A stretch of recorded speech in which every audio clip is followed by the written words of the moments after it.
বিকেলটা ছিল অন্যরকম।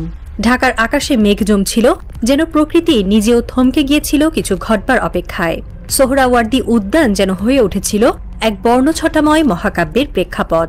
মানুষের ঢল নেমেছিল, বৃদ্ধ, তরুণ, নারী, শিশু, সবার চোখে এক অদ্ভুত প্রত্যাশার আভা।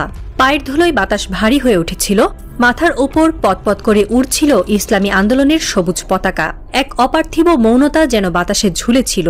এটা কনসার্ট নয়, তারকাখচিত অনুষ্ঠান নয়, বরং এক ইতিহাস রচিত হওয়ার প্রাক্কাল। মঞ্চে উঠলেন ৭০ ছুঁই ছুঁই এক বয়োজ্যেষ্ঠ মানুষ। গায়ে সাদা পাঞ্জাবি, মাথায় সাদা টুপি, চোখে অনিদ্রার স্পষ্ট ছাপ, মুখে ক্লান্তির রেখা।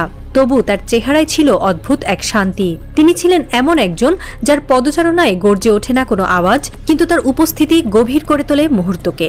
তার নাম ডক্টর শফিকুর রহমান, বাংলাদেশ জামায়াতে ইসলামী আমির। তিনি যখন মাইক হাতে নিলেন তখন আর কোনো আওয়াজ রইল না। জনতার মাঝে ছড়িয়ে পড়ল নীরবতায় মোড়া বিস্ময়ের ঢেউ।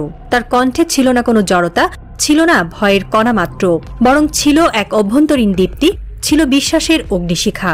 আর যেটুকু শক্তি শরীরে অবশিষ্ট ছিল তা তিনি ঢেলে দিলেন জনতার মাঝে। যেন তার শরীর ক্ষয়প্রাপ্ত হলেও হৃদয় তখনও তরুণ, তখনও জ্বলন্ত। মুখোমুখি দাঁড়ালেন এক বিশাল দায়িত্বের সামনে। নির্বাচন, রাজনৈতিক দমনপীড়ন, নিষেধাজ্ঞা আর অনিশ্চয়তার ভবিষ্যৎ। কিন্তু তার চোখে ছিল বিশ্বাস, তার হৃদয়ে ছিল আত্মত্যাগের প্রতিশ্রুতি। তিনি বললেন না কেবল কথা, তিনি যেন প্রতিটি শব্দ দিয়ে মানুষের আত্মা ছুঁয়ে গেলেন।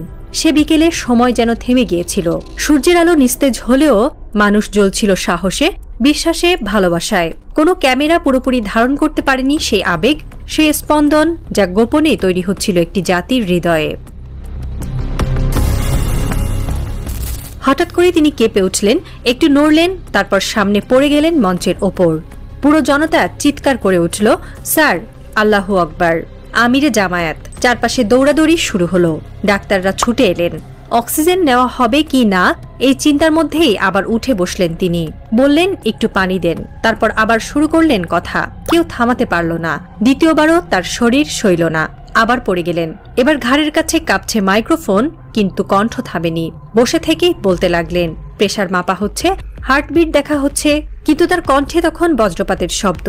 যতদিন হায়াত আছে লড়ব, থামব না। এর দৃশ্য যেন কল্পকাহিনীর মতো। মঞ্চের উপর একজন নেতা পড়ে আছেন, ডাক্তাররা চেষ্টা করছেন তাকে সারাতে, কিন্তু তিনি বসেই বলছেন, আমি এখনো বাঁচি, আমি এখনো বলবো, আমি এখনো লড়ব।